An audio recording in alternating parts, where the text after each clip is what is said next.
Olá, sejam bem-vindos. Eu sou o Jorge, sou da área de História, Filosofia e Sociologia. Eu estou aqui mais uma vez para conversar com vocês sobre os temas, as ideias e os pensamentos que foram desenvolvidos pelos filósofos no decorrer da história.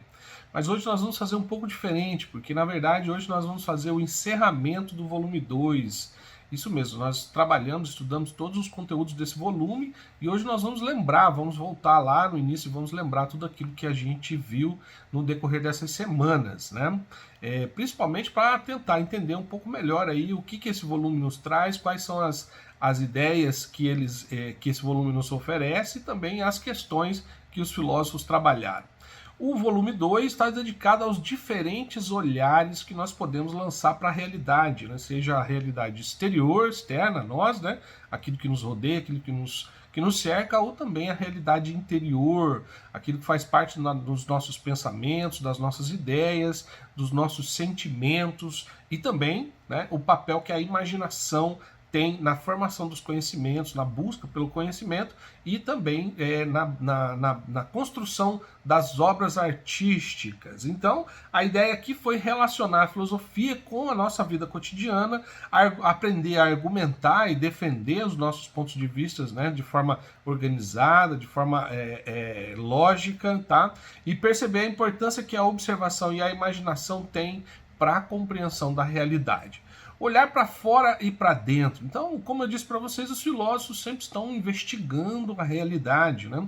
Sempre estão se fazendo perguntas, levantando hipóteses para tentar compreender a realidade que nos cerca e também a realidade interior. Então, muitos deles, como por exemplo Sócrates, o Sócrates sempre nos dizia que era importante o autoconhecimento, né? Não só compreender do que a natureza é feita, as coisas que são naturais ou que são artificiais, mas também compreender como nós mesmos funcionamos, né? Os nossos sentimentos, os nossos pensamentos e a nossa imaginação. O Sócrates, então, é um filósofo que valoriza aí o autoconhecimento e esse olhar para dentro de nós mesmos, principalmente para entender os nossos pensamentos e os nossos sentimentos, né? Quando a gente olha para o mundo, é como se nós abríssemos uma janela para enxergar uma série de coisas, né? Uma série de coisas que existem à nossa volta. E olhar para dentro de si é também abrir uma janela, mas para ver um mundo completamente diferente. Um mundo que, de início,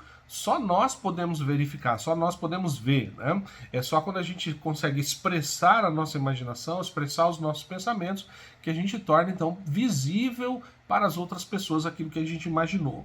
Também estudamos um pouco sobre como a relação que existe entre os pensamentos e as ideias, né? Essas relações são sempre organizadas, elas têm ali ela tem uma ordem, uma organização lógica para poder estabelecermos essas relações, né? Olhar e imaginação também foi um tema bastante interessante, porque ele diz respeito não apenas à filosofia, não apenas às ciências, mas também à arte, né? A arte, vamos lembrar que o artista está ali numa relação, né, com a obra de arte, com aquilo que ele produz e também com o espectador, né? O artista tem então percepções, pensamentos, sentimentos, sonhos e imaginação, e ele expressa isso numa obra de arte e permite que o espectador também, né, a partir da contemplação dessa obra, a partir da apreciação dessa obra de arte, também tenha percepções, pensamentos, sentimentos, sonhos e imaginação.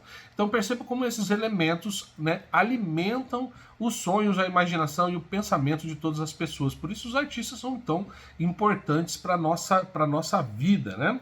O cientista, por sua vez, usa a imaginação para formular hipóteses sobre os fenômenos naturais, sobre os fenômenos que ele quer compreender. Então, geralmente, o cientista age da seguinte maneira: ele tem uma situação, problema, que pode ser algo da natureza, né, pode ser algo que ele queira resolver ou algo que ele queira encontrar.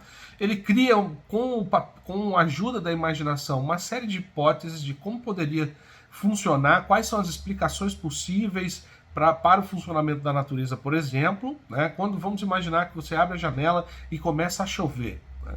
O cientista sempre está tentando entender o porquê que isso acontece, como isso acontece, né? E para isso ele levanta uma série de hipóteses que vão ser aí verificadas na experiência. Então, passa pelo processo ali de identificar uma situação, problema, levantar as hipóteses que podem explicar essa situação, podem resolver essa explicação, verificar essas hipóteses com experiências, observações, né?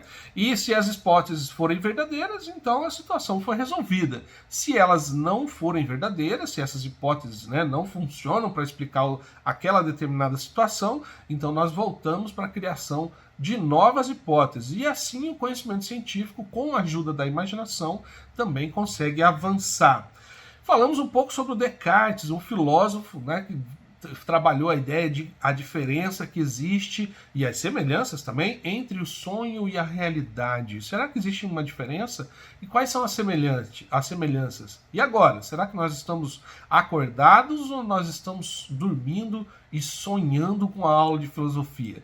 Pois é, uma pergunta bastante estranha, mas o Descartes nos mostra como que o sonho também faz parte daquilo que existe dentro de nós, e nós podemos expressar isso através das obras de arte. Existem alguns movimentos dentro alguns movimentos artísticos, como o surrealismo, por exemplo, que nos mostra aí, né, uma realidade completamente diferente, que faz parte da imaginação do artista. E nós também podemos fazer a mesma coisa, né? Não só para apreciar as obras desses artistas, mas também para realizar as nossas obras de arte e também os nossos pensamentos. Foi isso então que nós estudamos no volume 2 de filosofia. Espero que vocês tenham aprendido um pouco de filosofia, tenham gostado, porque eu gostei muito de estar aqui com vocês e espero que nós possamos nos encontrar nas próximas aulas de filosofia, ok? Tchau, tchau.